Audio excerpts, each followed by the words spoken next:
Hello, world, and welcome to the In My Footsteps podcast. I am Christopher Setterland, coming to you from the vacation destination known as Cape Cod, Massachusetts, and this is episode 176.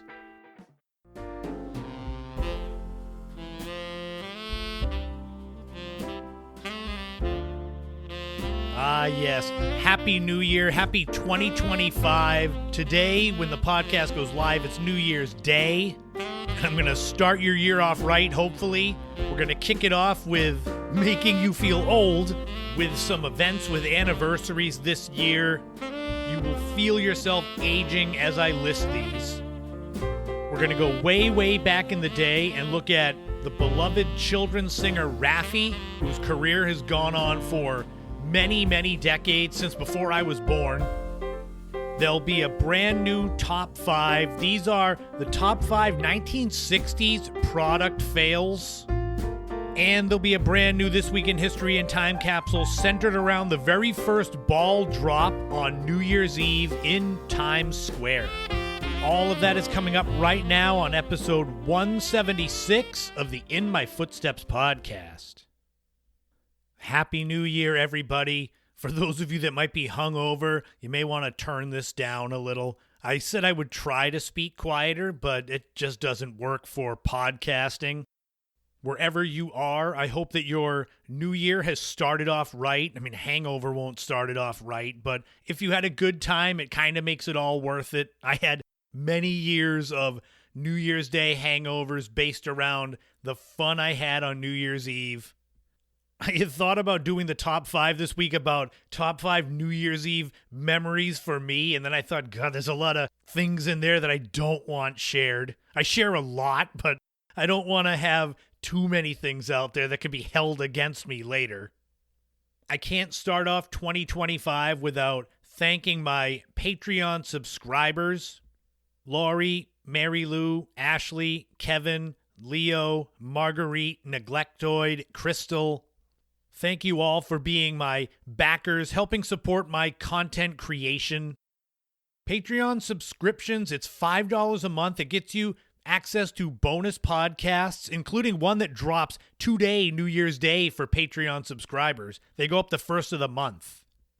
I have a growing free tier, including something that came out of nowhere when I was recording the January bonus Patreon podcast. I decode some old blogs of mine, Initial Impressions, the originals from 2010 to 2012. One of these blogs was so random and so funny that I even said during the podcast, I think I could put this into ChatGPT and make like a TV show out of it. And that's what I did. And the results was a show called Chris Unfiltered. It's on the free tier. I created a cover art for it. But what I'm doing is I'm going to start putting those up on Patreon on the free tier. I'm going to find the most random blogs that I've written, 15-ish years ago and turn them into new episodes of Chris Unfiltered. That was like something that just fell into my lap. Anyway, we can get more into the housekeeping parts of the podcast at the end. Let's dive into the actual show, kick off the new year right. This segment that's coming up, I had a hard time trying to describe what it is. Once I start going through it, you'll know exactly what I mean, but you need to have kind of a short, catchy title for it. You'll see, it's Anniversaries of Events, and it's going to make you feel old because it made me feel old, and if I have to feel old, so do all of you. Sorry. So let's all feel old together to kick off 2025 right now. So what I do for the podcast, especially at the beginning of a new year, is I look back for events that have anniversaries. I mean, every event has an anniversary each year, but I mean ones that are round numbers, 5, 10, 15, etc. This is partially how I mine the regions of nostalgia for content. So what we're going to do is I'm going to go through some of these that I found that really made me feel old. It's like I could hear my joints starting to creak even more as I read them. And I will say that a lot of these I will be going in depth in as the year goes on. This is going to be kind of a speed run. Think of me as Sonic the Hedgehog and all the events or the rings that I collect. What I'm going to do is I'm going to start with the most recent, and I'm going to work my way backwards. So if you're hungover, maybe you want to start drinking again to soothe your soul. And if you're not drinking, get a box of Kleenex to weep as where the years have gone. 15 years ago, so 15 years, 2010, that is when the Walking Dead TV show premiered. This is the legendary zombie post-apocalypse TV show. It ended its run in 2022. In total, there are 7 different TV shows in the Walking Dead universe, including the original. Also 15 years old is the iPad, which first was released in 2010. This is one that actually does seem, I figured they had been around that long. It's like the iPod, which for those of you, if you were wondering, the first generation iPod was released 24 years ago in 2001. But wait, let's go back. 20 years, 2005. The catastrophic Hurricane Katrina hit in 2005, 20 years ago. If I had gone a different way in my Choose Your Own Adventure book that is my life, I would have been in New Orleans when Hurricane Katrina hit. But we'll get deeper into that come the summer. Also, 20 years ago, the Chicago White Sox won the World Series, which was their first in 88 years. Google Maps made its first debut. YouTube made its first debut. You had TV shows like The Office premiering. Lost first debuted. In the movie theaters, Star Wars Episode 3 that ended the prequel trilogy. 2005 is 20 years ago now.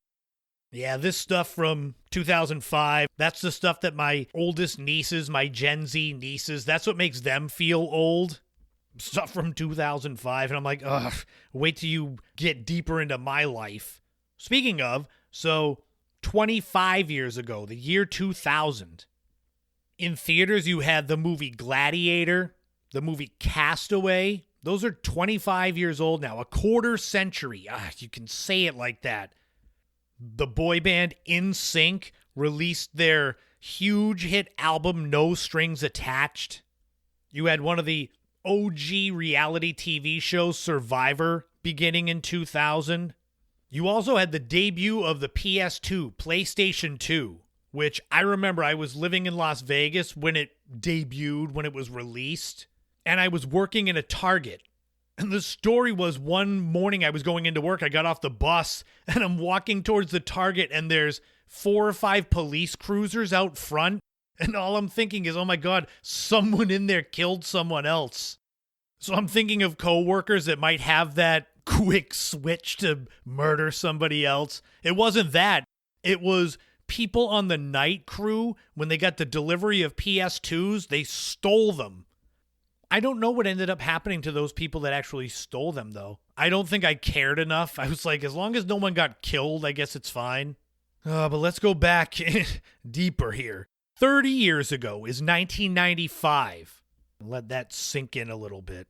eBay debuted in 1995. We had the O.J. Simpson verdict. That's 30 years ago.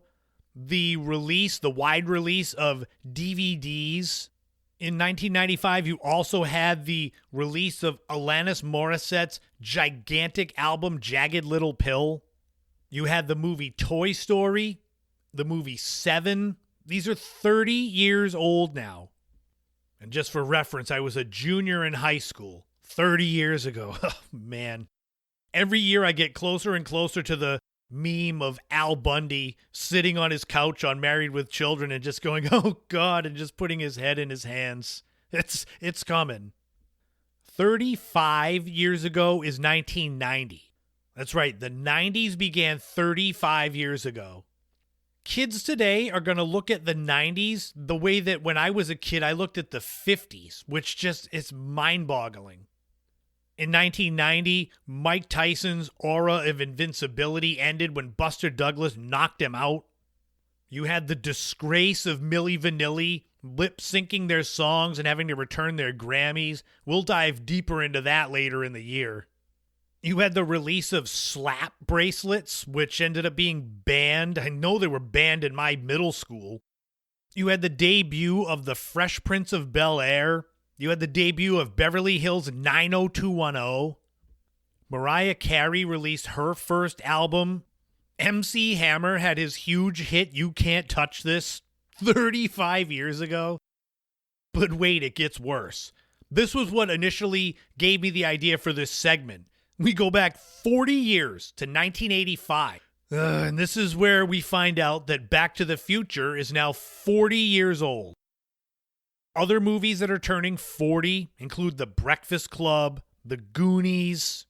The movie The Goonies was what inspired me to become a writer in the first place. I've mentioned it on the podcast before. But so that means my genesis of starting to become a writer was 40 years ago. The TV show The Golden Girls debuted 40 years ago. The song We Are the World was 40 years ago. One that shocked me is that Microsoft Windows 1.0 was released 40 years ago. I would love to see what that looked like on people's personal computers back then. Also, one of the biggest product busts in the history of the world happened 40 years ago with the release of New Coke. It was the product equivalent of just taking a 50-pound dumbbell and slamming it on your foot. Oh, but we're still going, though. Now we're going to go back 45 years. 1980 is 45 years ago. So I'll reiterate, the 80s began 45 years ago. I can hear some tears and I can hear some bottles of wine opening as I mention that fact. I am sorry. Hey, I was alive then. I was 3 years old, so I'm with you. 45 years ago was the Miracle on Ice, the United States hockey team defeating the Soviets. It was also the release of the original Friday the 13th. It was the release of Caddyshack, The Shining, The Empire Strikes Back. I mean, that's a murderer's row of movies that I really enjoy. You also had the debut of Pac-Man in video arcades. There was the famous Who Shot JR episode of Dallas. It was 45 years ago. AC/DC released their first album with new singer Brian Johnson after the death of their original singer Bon Scott, Back in Black, one of the best albums ever released. You also had John Lennon's murder 45 years ago in 1980. We'll go back a little more. We'll go back 50 years to 1975. You had the release of Steven Spielberg's massive blockbuster Jaws. You had the release of Queen's seminal song Bohemian Rhapsody. The debut of the game show Wheel of Fortune. And you also had the premiere of Saturday Night Live 50 years ago. I have a few more honorable mentions as we go even deeper back in history. Just in case there's any of you that feel that you've been unscathed by my list of anniversaries. The Beatles broke up 55 years ago in 1970. World War II ended 80 years ago in 1945. The very first credit card ever was released in 1950, 75 years ago.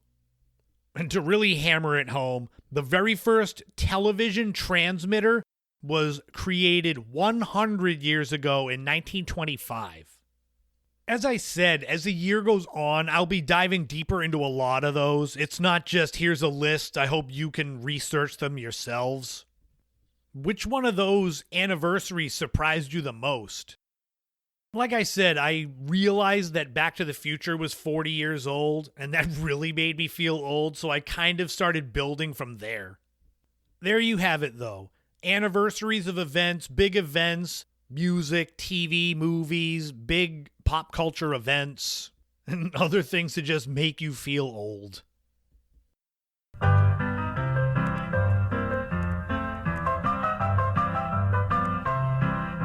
This week in history, we are going back 118 years to December 31st, 1907, and the very first New Year's Eve ball drop in New York City.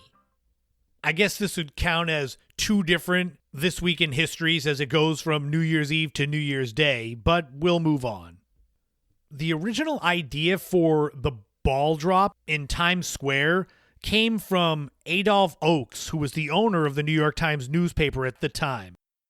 He wanted to celebrate the newspaper's relocation to its new headquarters in what was then known as Longacre Square, which is now Times Square.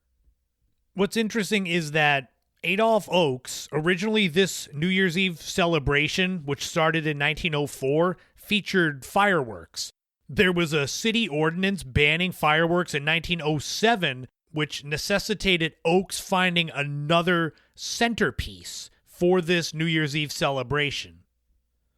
Oakes and the event organizers were inspired by something called time balls, which is a maritime tradition where large balls were dropped at a specific time to signal ships in the harbor. So we fast forward to December 31st, New Year's Eve, 1907. The original ball was constructed of iron and wood and weighed 700 pounds. This ball was also lit by 100 incandescent light bulbs. This 700-pound ball of iron and wood was lowered manually from the flagpole atop One Times Square.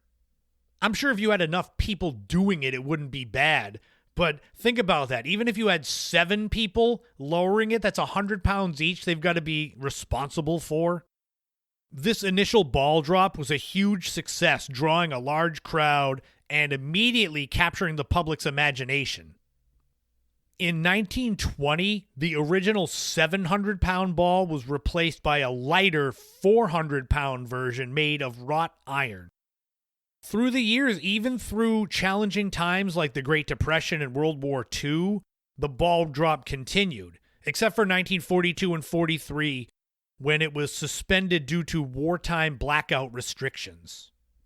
In those years, the crowds gathered for a moment of silence, followed by the ringing of chimes. In 1955, the ball was made of aluminum, which was now only 150 pounds. There were advances in lighting technology, which allowed for a more vibrant and visually appealing display in the 50s, 60s, and 70s. It's amazing. In the 50s, they had a 150-pound ball, and the new version that was introduced in 2008, which is 12 feet in diameter, weighs nearly 12,000 pounds. This one, though, it is permanently atop One Times Square, and it's used annually. Since its debut in 1907, the Times Square ball drop on New Year's Eve, it's grown into a massive, televised, and in-person event, typically drawing somewhere around 1 million spectators in Times Square and billions of viewers worldwide. There's music, there's celebrity appearances, and it culminates in the iconic countdown clock as the ball descends 70 feet in the final 60 seconds of the year. And that first ball drop occurred 118 years ago this week in history.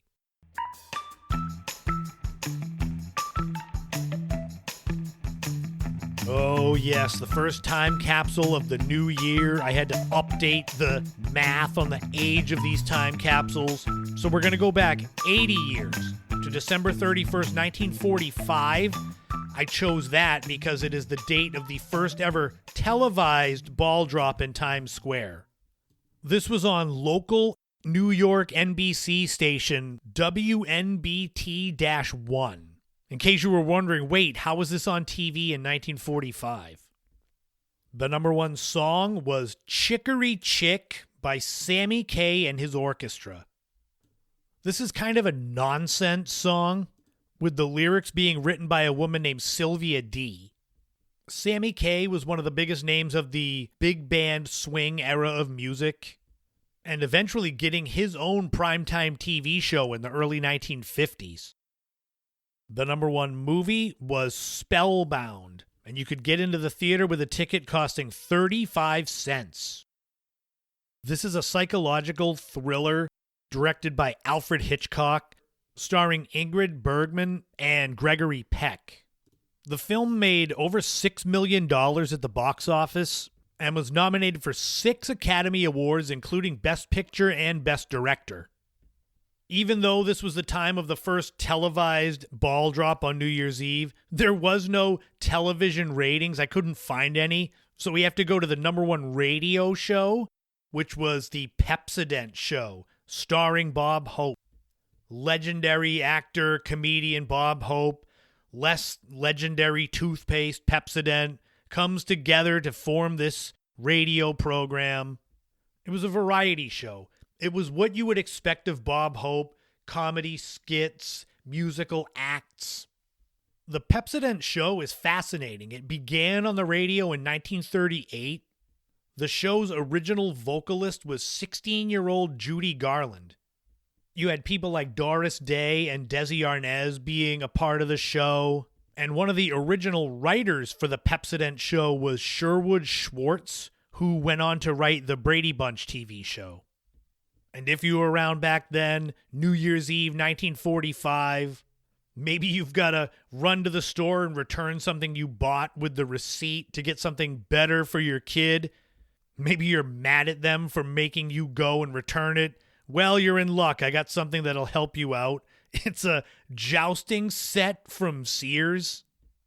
It's kind of what you would expect for 1945. So there's a round wooden disc, and it's got crisscrossing half-round pieces, so you have to balance on it. Comes with two of these. You also get a pair of the sticks that are padded on the end. They look like big Q-tips. And you joust. You battle each other to see who can knock the other off of the balance disc. It really looks like American Gladiators in the 1940s. I have no idea how many kids were hurt by their parents playing this with them, just getting smacked in the head and knocked off of this balance disc. Anyway, you can get your Sears jousting set for $4.88.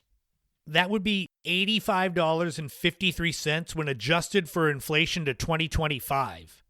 So even then, it's a good deal. That'll wrap up another This Week in History, another time capsule.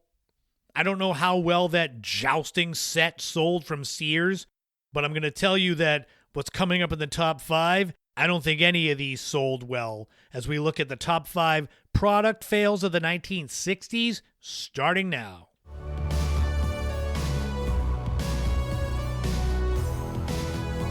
Ah, yes, product failures. There's no time restraints on these epic fails. Doing a segment about 1960s product fails, that comes from my statistics for the end of the year from my podcast from 2024, and seeing that the highest demographic of people that listen is not my age group, but it's slightly older, 55 plus. Knowing that made me decide to add a little bit more in the way of 1960s content to the podcast for 2025, because I know that there'll be some of you out there listening that grew up in the 60s, which is great for me because it opens up a whole other decade that I can mine for content. So thank you for listening.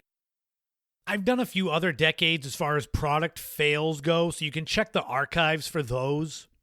I came into this decade, this top 5, without much in the way of knowledge of what products failed in the 60s because it's before my time. Other decades that I've done, I have familiarity with. I was still able to find a good top 5 and some honorable mentions. So I'll give you the honorable mentions here and a little bit about the product. Honorable mentions include the Bell Rocket Belt, which was a low-power rocket propulsion device you wore kind of like a backpack with a belt. Another honorable mention was celery-flavored Jell-O. This goes back to the weird old Thanksgiving recipes that I've spoken about the last 2 years on the podcast, where it seems like all of these weird recipes are savory foods with gelatin. So I guess Jell-O thought, why not make a celery-flavored one? Well, that failed. The third honorable mention is Patio Diet Cola. This was released by Pepsi as a response to Diet Right Cola. It became famous again when it was featured on season 3 of the show Mad Men, but in reality it was a fail. So those are the honorable mentions for 1960s product fails. With most of these, the top 5 is in no particular order. So let's jump right into this list with number 1, Ready Bacon. Bacon. Bacon. bacon in the toaster. It's something new, this Ready Bacon. Bacon you don't have to cook. They cook it for you. Very nice. If you want bacon. Ready Bacon was made by the Ready Whip company, so whip topping, Cool Whip, that same idea. This was first released in 1964 as Instant Bacon, which took 90 seconds, and the joke was that instant was actually 90 seconds back then. These would come in packets of foil. They were almost like Pop-Tarts, like that shape foil. Each of these, there'd be 2 in a package. It would have 4 strips of finished off bacon that you would throw in the toaster. The bacon was in the foil, in between some absorbent paper, so like paper towels inside the packet. It all sounds well and good, but the problem came with the integrity of the foil packaging. If there was any kind of hole, puncture in the foil packaging, you were at a risk for any residual fat that was congealed in the bottom there of heating back up, leaking out from the hole, and then setting your toaster on fire. The advertising would say it saves you from soiling your pans with bacon, but is it a fair trade-off if instead of getting your pans dirty, you burn your house down because the bacon grease leaked into your toaster? It was discontinued after a very short time, but it did set the precedent for microwavable bacon in the future. Number 2 is the Amphicar. But where are we getting with this fish-out-of-watery theme of ours? This looks a perfectly normal motor car, but what's its name? The Amphicar. Oh, yes, I begin to see. Just for a start, you make the doors watertight. Amphibious car that goes in the water as well. That's what this was. This vehicle was made in West Germany, and it was launched in 1961.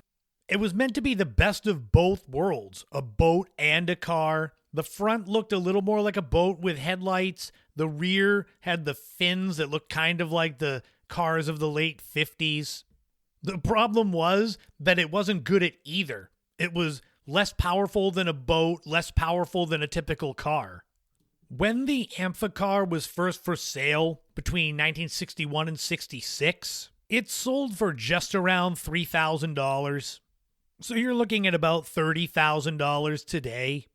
But knowing that it wasn't good as a car or a boat, I don't know if it would be worth it if it was out today to get one for 30 grand.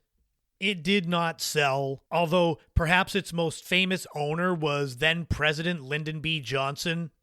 And there's a funny story about him having guests at his ranch and driving them around in the Amphicar and going down the hill towards the lake and screaming that his brakes didn't work. So that's pretty good. Number 3 is DuPont Corfam shoes. Shoes in Corfam. It's so easy, it's so easy, it's so easy. Patent finish never cracks. Shoes in Corfam. So easy to look at. Corfam. Corfam was DuPont's invention. It was a synthetic material that looked like leather. It was kind of a mixture between plastic and fiber. The big problem with these was that they cost a lot to make. They were first released in 1964, and more than 7 million pairs of these Corfam shoes were sold between 1964 and 69. Besides them being expensive, these Corfam shoes didn't breathe like regular leather, and if you didn't get a perfect fit, the material didn't expand like regular leather. Vinyl shoes came around and got really popular into the 70s and basically killed Corfam shoes. Number 4 is Astrocolor. Astrocolor. American Airlines' new color movie system uses 14 separate screens throughout the plane, so you are never more than 5 rows from the picture. Every Astrocolor screen has its own built-in projector, and the picture itself is so bright we even leave the cabin lights on. In doing my research, I saw there is a band named Astrocolor. This is not them.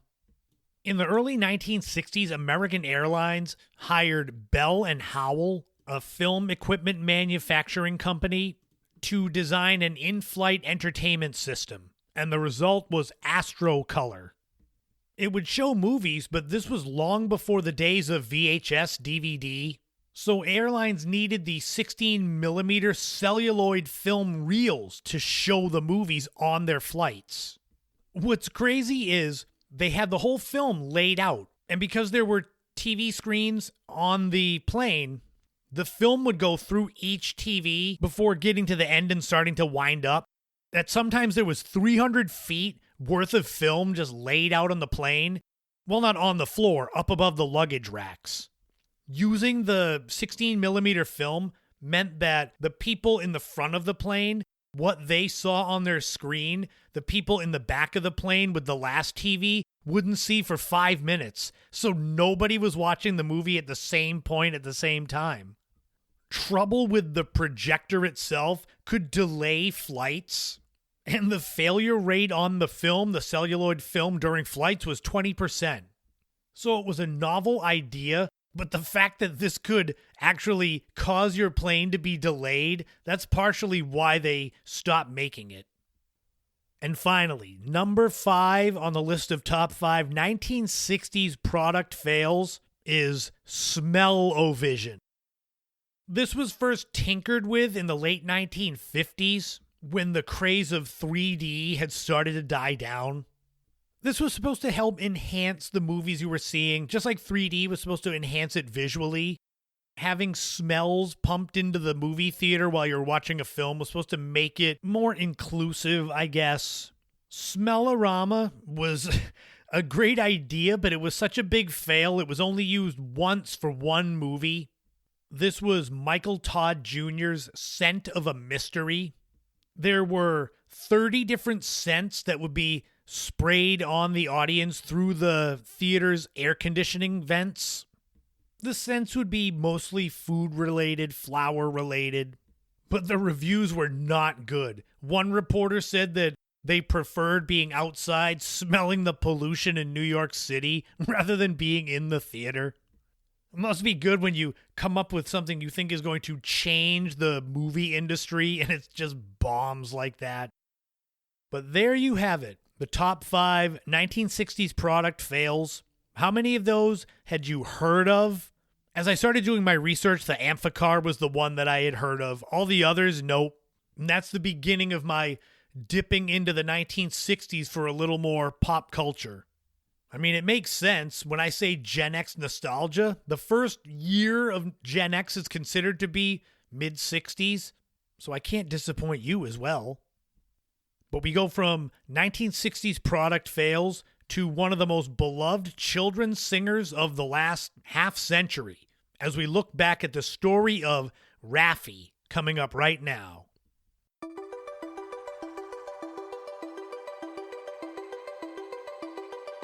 I suppose it depends on when you were born, as far as who you listen to, children's music artists that you listen to. You had Sharon, Lois, and Bram. You could have Alvin and the Chipmunks. There was the Muppets, various singers on Sesame Street, the Wiggles, even up to the Kids Bop albums. These artists that I've named, they span the last 40-ish years. But there's one name that predates them all and is still popular in rotation for preschool-aged kids to this day, and that's Raffi.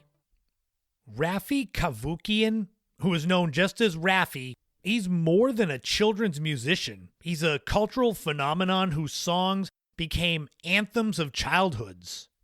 These songs blend feelings of joy with learning, environmental awareness. Raffi was born in 1948 in Egypt to Armenian parents. When he was 10 years old, the family emigrated to Canada, and they settled in Toronto. His love for music was apparent. As a young adult, Raffi dabbled in performing folk music in coffee houses and studying the craft of songwriting. It was only when Raffi was exposed to the works of other children's musicians, coupled with the influence of his wife at the time, Debbie Pike, who worked with children, that Raffi considered channeling his talents into music for young audiences. What's unbelievable to me was I didn't grow up on Raffi's music. I grew up on Muppets, Sesame Street. Scamper Scamper Little Mouse by Hap Palmer from his Witch's Brew album, My Kindergarten Year, 1983. But what I was amazed at was that Raffi has been doing this children's music since before I was born. Inspired by the simplicity and honesty of children's perspectives, Raffi released his debut album, Singable Songs for the Very Young, in 1976, 49 years ago. This album was a groundbreaking success. It featured playful, catchy, educational tunes that resonated with kids and parents. A big thing about Raffi's music, his secret was not really a secret. It was respecting his audience. Unlike other children's performers who often talk down to kids, Raffi approached them as equals, crafting songs that were engaging without being patronizing. This was the beginning of what would lead Raffi to be the best-selling children's music artist of all time and one of its most celebrated. He has sold more than 15 million albums worldwide, and his music has gotten more than 1 billion streams. And we're at this point now where if you were 3 years old, let's say in 1976, and your parents were playing you Raffi, you could be old enough now that you might have grandchildren. You'd be 52 years old. So it's like 4 generations of children that have listened to this music. For those of you that have never listened to any of Raffi's music, and unless you have kids, I don't know why you would, but a few of his biggest hit songs among children include Baby Beluga, which is from 1980. It's a gentle anthem about a little white whale teaching children about nature and empathy. There's Down by the Bay. This was off of his 1976 debut album, a playful call and response tune that encourages creativity and silliness. There's Banana Phone from 1994, which is a humorous, upbeat song that became a viral hit decades after its release. There was Apples and Bananas from 1985. That was a song that cleverly uses vowel sounds to engage and entertain. He did songs about brushing your teeth, saying thank you. He even did a cover of the Beatles' Octopus's Garden. Even though Raffi is a figure of children's music, his influence extends way beyond that realm. His work has been referenced in movies, TV shows, internet memes, often as nostalgic callbacks for Gen Xers like us, millennials, maybe some of you a little younger, who grew up with his songs. I say it a lot, nostalgia is a powerful thing. I'm sure that some of you out there that enjoyed Raffi's music as a kid or have played it with your kids, that hearing some of those songs just get right in there and bring you back to being a child. Like I said, his song Banana Phone in 94 gained new life recently in the digital age, becoming a meme and a remix sensation. It just shows you the staying power when you create something that makes an impact like Raffi's music has for millions of people. He's now 76 years old, and he's still as relevant today as he was 40 years ago. Throughout his career, he's used his platform for activism, promoting causes like climate change awareness, children's rights, digital safety, and he has a child-honoring philosophy that emphasizes creating a more sustainable and compassionate world for future generations. He's received the Order of Canada medal, which is the second highest honor you can receive in the country.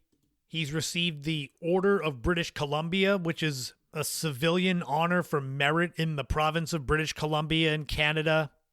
For all of you Raffi fans out there, his most recent album, Penny Penguin, came out in April of last year, 2024.